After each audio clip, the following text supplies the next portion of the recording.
हम geometric substitution का जो केस नंबर 1 है उसकी फर्स्ट एग्जांपल सॉल्व करने जा रहे हैं।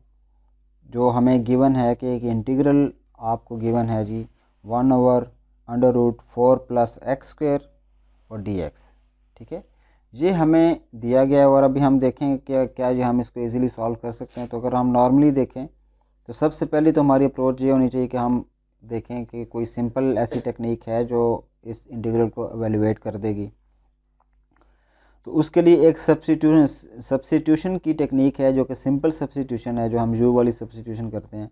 उसके लिए ज़रूरी ये है कि ये जो हमारे पास अंदर अंडर रूट के अंदर टर्म दी हुई है इसका इंटीग्रल इसका डेरिवेटिव ऊपर अवेलेबल हो। लेकिन चूँकि डेरिवेटिव नहीं है तो इट्स मीन अब इसको सॉल्व करना हमारे लिए थोड़ा मुश्किल हो गया। तो यहाँ हमें ट्रिग्नोमेट्रिक जो सब्स्टिट्यूशन है वो हेल्प करेगी। और उसके लिए फिर हमें ये भी पता होना चाहिए कि अब कौन सा ये केस कौन सा है और इसमें हमें कौन सी ट्रिग्नोमेट्रिक आइडेंटिटीज़ या सब्स्टिट्यूशन फॉर्म करनी पड़ेगी।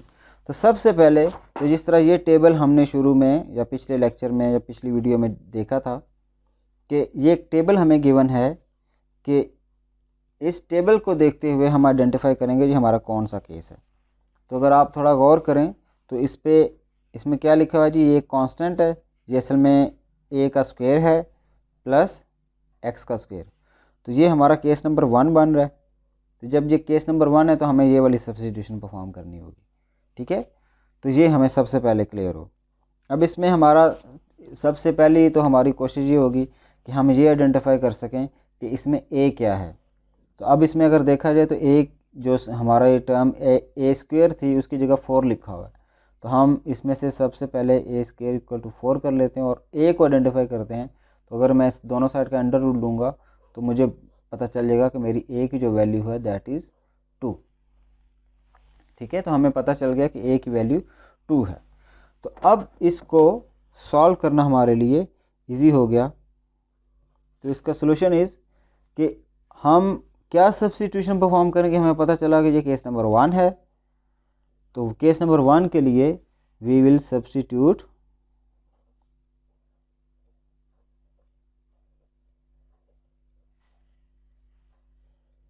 x = a tan theta. और चूंकि इसमें a की वैल्यू हमें पता है कि a इज़ 2 तो हम 2 tan थीटा कर दें, लिखते हैं। ठीक है जी, ये टर्म हमें पता चल गया। तो इसका मतलब है हमें ये पता चल गया कि इसमें x क्या है। अब हमें इसका डेरिवेटिव भी पता करना है। तो डेरिवेटिव जब मैंने लिया तो dx लिया और d थीटा से लिया तो dx/d थीटा। तो राइट साइड पे जो tan है, tan का जो डेरिवेटिव होता है वो सेकेंड स्क्वायर थीटा होता है। अब इसमें मैं dx एक साइड पे रहने देता हूँ, थीटा वाली सारी टर्म्स दूसरी साइड पे ले जाता हूँ।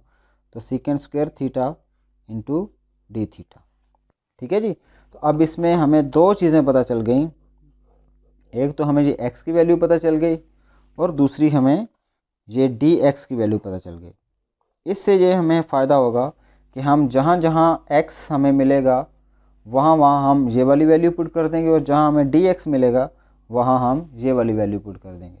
तो इसका मतलब जब हम ये पुट करेंगे तो हमारा ये वाला जो इंटीग्रल है वो क्या बन जाएगा,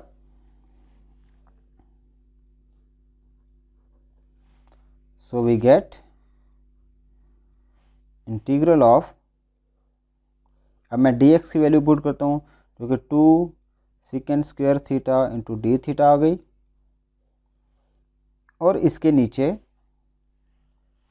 हमारे पास क्वेश्चन में ये 4 था, ये 4 as it is under root के अंदर प्लस और ये x का स्क्वायर था और x की जगह मैं क्या पुट कर दूंगा 2 tan थीटा। तो ये चूँकि x का स्क्वायर है तो मैं 2 tan थीटा का हम इसका स्क्वायर कर देंगे और ये अंडर रूट आ जाएगा। क्लियर होगी बात जी। ठीक है, हमें ये मिल गया। इसके बाद हम इसको थोड़ा सा सिंप्लीफाई कर लेते हैं। और सिंप्लीफाई हम कैसे करेंगे कि ये 2 second square theta d theta as it is हम लिखते हैं और इसको जब हम थोड़ा सा सॉल्व करते हैं तो ये 4 इंटू 2 का स्क्वायर 4 हो जाएगा और 10 का स्क्वायर थीटा, ये आ गया जी। ठीक है जी, ये थोड़ा सा इजी हो गया। अब हम इसको अगर देखें तो जो नीचे वाली टर्म है 4 + 4 10 स्क्वायर थीटा, क्या इसमें से हम कुछ कॉमन ले सकते हैं? जी बिल्कुल, इसमें से हम 4 कॉमन ले सकते हैं। तो हमारा जो इंटीग्रल है वो बन जाएगा 2 second square theta into d theta, और अंडर रूट के अंदर मैं 4 कॉमन ले लूँगा। जब मैंने यहाँ से 4 कॉमन लिया तो यहाँ 1 रह गया, और यहाँ से जब 4 कॉमन लिया तो ये 10 स्क्वायर थीटा बन गया और होल अंडर रूट। ठीक है जी। अच्छा, अब अगर आप गौर करें तो यहाँ एक आइडेंटिटी हमें नज़र आ रही है, और ये आइडेंटिटी हमें बिल्कुल इस टेबल में भी नज़र आ रही है। अगर ये टेबल अगर आपको नज़र आ रहा है तो इस टेबल में अगर आप देखें तो आइडेंटिटी 1 + 10 स्क्वायर थीटा, तो उसने हमें मैथमेटिशियंस ने हमें पहले से बताया था कि जब भी आप ये वाली टर्म सब्स्टिट्यूट करेंगे तो ऑटोमेटिकली आपको ये आइडेंटिटी यूज़ करनी पड़ेगी। तो इस आइडेंटिटी का उन्होंने हमें आंसर भी बताया है कि भाई ये आइडेंटिटी क्या है, जब भी 1 + 10 स्क्वायर थीटा आए आपने इसको सेकंड स्क्वायर थीटा से रिप्लेस कर देना। तो हम सिंपली ये जो अंदर टर्म है इसको सेकंड स्क्वायर थीटा से रिप्लेस कर देंगे। तो ऊपर 2 second square theta into d theta divide by अंदर 4 आ गया, और इसकी जगह सेकंड स्क्वायर थीटा आ गया। ठीक है जी। अब हम इसको थोड़ा सा और सिंप्लीफाई कर लेते हैं, 2 second square theta d theta. अच्छा, अब ये जो अंडर रूट है ना, ये मैं दोनों पे डिस्ट्रीब्यूट कर सकता हूँ। एक मैं 4 का अंडर रूट लिख सकता हूँ और एक मैं सेकंड स्क्वायर का अंडर रूट लिख सकता हूँ। और मुझे ये पता है कि ये जो हमारा 4 अंडर रूट है ये 2 के बराबर होता है,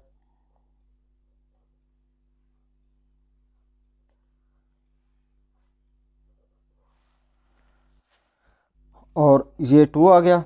और जो सेकंड स्क्वायर है ये इस जो स्क्वायर है ये भी अंडर रूट के साथ कैंसिल हो गया, तो ये सिर्फ सेकंड थीटा बच गया।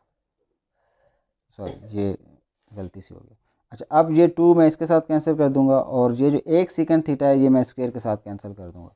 तो अब हमारे पास जो सिंप्लीफाइड आंसर आएगा that is equal to under root second theta into d theta. ठीक है जी। तो ये हमारे पास एक सिंप्लीफाइड तरीका आ गया। अब यहाँ हमारे पास एक फार्मूला अवेलेबल है, वो मैं यहाँ साइड पे लिख देता हूँ कि फार्मूला इज़ कि अगर आपके पास सेकेंड एक्स अवेलेबल हो और डी एक्स हो तो आप सिंपली इसको इस फॉर्म में लिख सकते हैं, second x plus tan x natural log plus सी।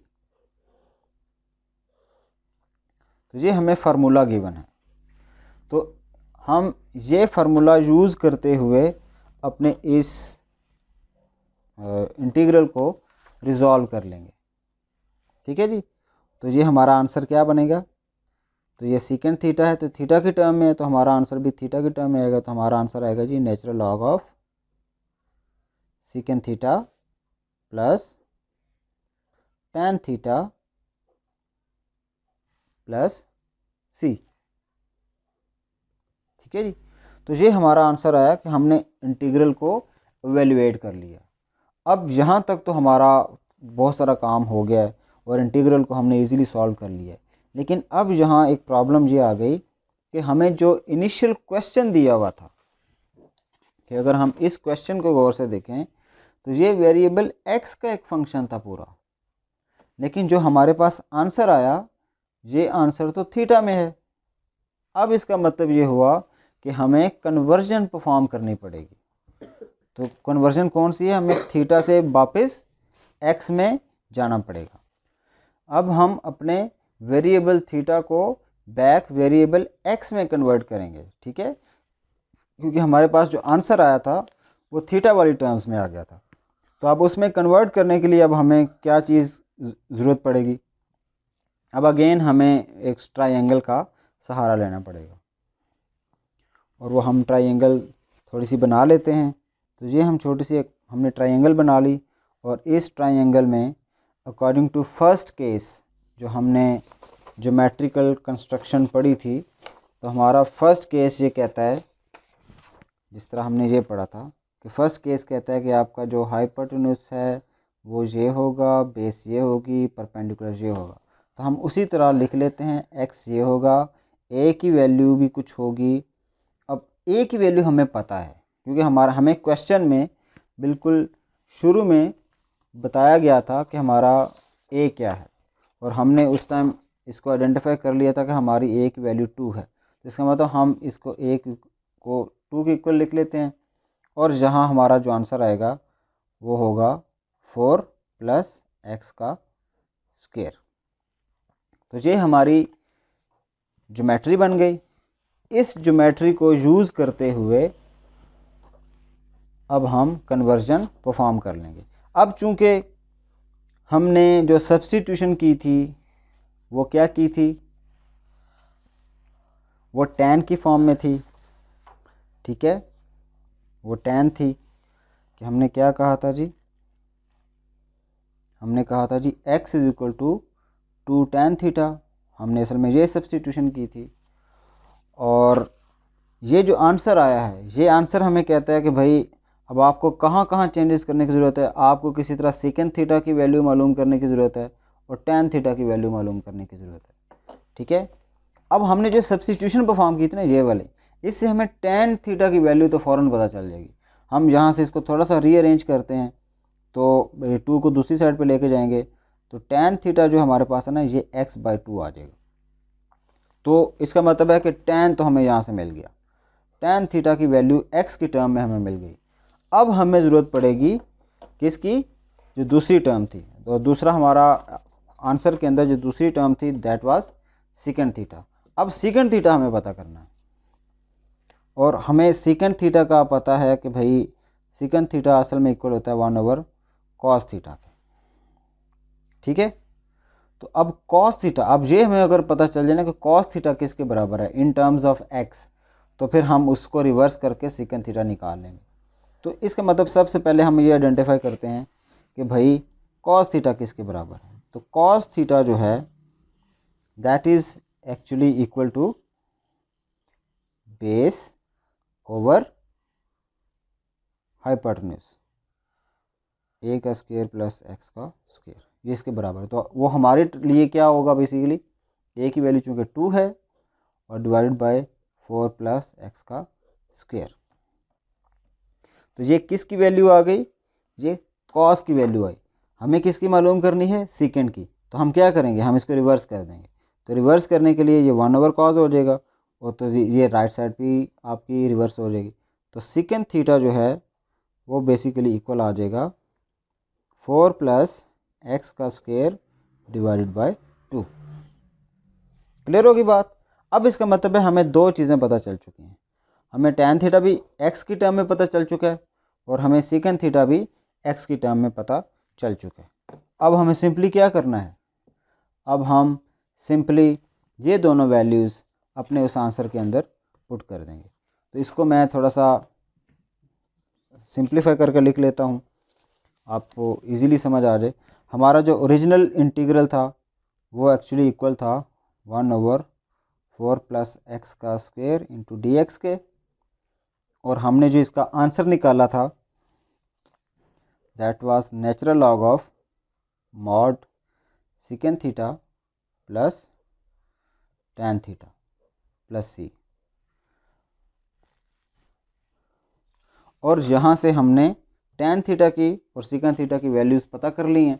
अब ये हम दोनों वैल्यूज़ इसमें पुट कर देते हैं, तो हमारा जो आंसर बनेगा वो natural log of second theta की जगह में 4 + x का स्क्वायर √ डिवाइडेड बाय 2 लिख दूंगा, प्लस tan थीटा की जगह x/2 लिख दूंगा, ठीक है जी। तो अब ये हमारा फाइनलाइज्ड आंसर होगा जो कि किसकी टर्म में है, जो कि x की टर्म में है। तो बेसिकली हमने क्या किया, हमने ऐसी सब्स्टिट्यूशन की जो हमें थीटा में ले गई, उस थीटा से हमने अपने इंटीग्रल को इजीली एवेलुएट कर लिया, और उसके फ़ौरन बाद जब हमने एवेलुएट कर लिया तो हमने उन सीकेंड और टेन थीटास की जो वैल्यूज़ हैं वो एक्स की टर्म में पता कर ली और बस उनको सब्स्टिट्यूट कर दिया वापस, तो जिससे हमें हमारा ओरिजिनल जो आंसर था वो मिल गया।